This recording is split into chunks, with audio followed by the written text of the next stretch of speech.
So as we go further, we will talk more tools and libraries that are available for machine learning. One of the important library, which is basically a Python-based library that is available to develop the machine learning algorithms is SciKit-learn. So SciKit-learn, it's an open source Python library, and then this basically has its roots from NumPy, which is basically the numerical pi, as we said, which includes all the mathematical related things, and then the SciPy and Matplotlib. So these are the three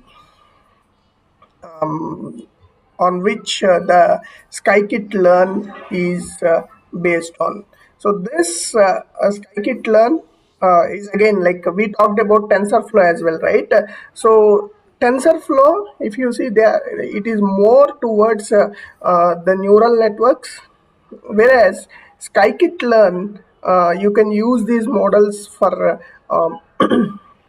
various algorithm developments or using these tools, we can perform various activities on the data sets that we have. Okay, so scikit-learn basically has classification algorithms, regression algorithms, clustering. So we will talk about these when we talk about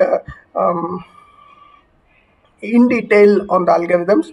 So we can do classification, we can do regression, we can do clustering, and all the pre-processing model selection can be done using the SciKit-learn, a very important tool if you are planning to work on machine learning.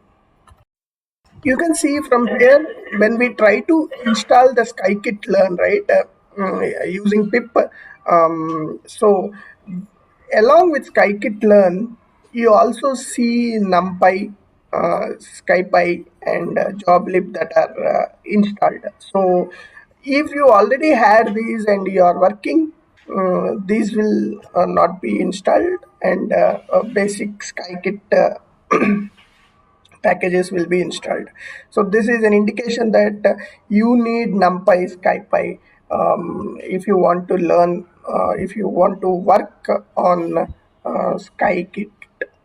So let's look at how to use SciKit and these NumPy, uh, SciPy, and also look at all the algorithms that are being developed on this to either classify the data or whatever the operations that we want to do.